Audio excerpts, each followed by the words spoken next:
Hello! It has been so long, so welcome if you are new, and welcome back to my channel if you are not. It has been so long. I feel like I've been starting off every YouTube video saying that, but guess what? Enough of that.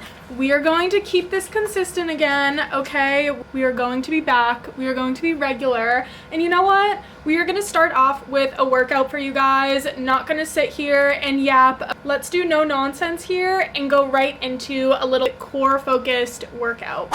I just realized this is the first time giving you guys a workout in my gym. So how exciting. We are going to try and make this regular from now on. Obviously, I'm always going to have my special guests here with me to give me extra support. But going into this workout, I start with the battle ropes as just a quick warm-up. I honestly do this for a lot of my workouts. Now, this doesn't replace stretching or anything like that, any sort of dynamic warm-up, but it's just a good way for me to get my heart rate up a little bit, work a little bit of everything. It helps me engage my core. Obviously, my arms are pumping a bit, so it definitely, like I said, it gets my heart rate up and helps me get prepared to go into my lift. So even though I'm just doing core today, I am still doing this for 3 sets of about 30 to 45 seconds, sometimes a minute if I'm feeling a little spicy. But once I'm warmed up, I go ahead and grab my exercise ball and we're gonna get into it.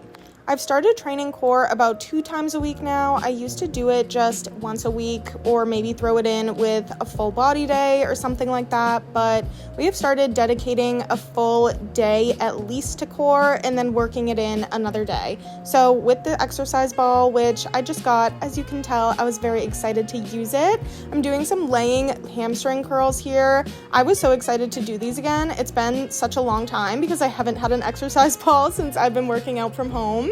And then I go right into some reverse plank lifts on the ball. These are great for strengthening your lower back, helping with your pelvic floor, and strengthening your lower core as well. This was supersetted with the laying leg curls, so I did 3 sets of 10 for each of these. These are really great stabilization. You really want to make sure when you go down that you are touching your back completely flat on the ground. You don't want to leave any space. You want to make sure your core is fully engaged throughout the entire movement. Of course, in between sets, I do have my little dance breaks. The joy, the absolute joy of working out from home and not having to worry about anyone around you except your dogs. It feels so good to be able to switch up my core routine a little bit again, and now I can integrate some other movements into other muscle group days as well. Then we go into some ab rollouts. Obviously, I can get a little ab roller for this, but you can do them with the exercise ball. You may not get as big of a range of motion, but I do find that these have always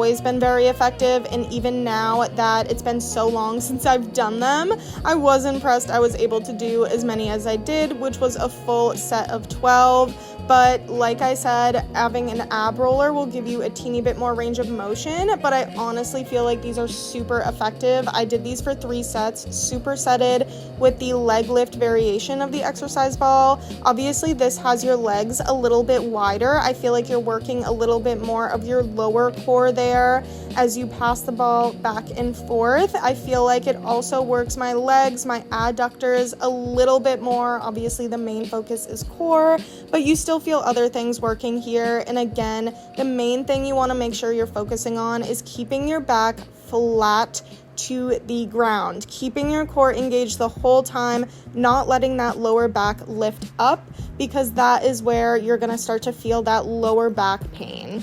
I'm honestly very surprised I was able to do those because it's been so long and I feel like I haven't been challenging my core enough. So we were feeling great today, okay? And then I went into some knee tucks. I had to really remind myself for these to stabilize my shoulders, drop my spine, drop my butt, and just keep a neutral posterior chain throughout the whole movement.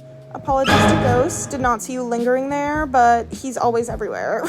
Then I ended with these toe touches on the exercise ball. I will admit these are a little easier on a slightly smaller sized ball, but I still find these highly effective. I used to do these all the time. And again, on a smaller ball, you can get a teeny bit more range of motion, but overall, I feel like this is just very effective. Gives you a nice big stretch in your core, and it works the whole menu. Obliques, lower abs, upper abs, we've got it all here. I did 10 per side for these, just basically reaching up to as far as I could, whether that was the top of my calf, clearly not my toe, you know, but wherever you can reach is going to be effective enough as long as you're keeping that core engaged. And that is the workout. We are feeling so good. I'm going to keep up with workouts, with YouTubes for you guys, and I'll see you in the next one.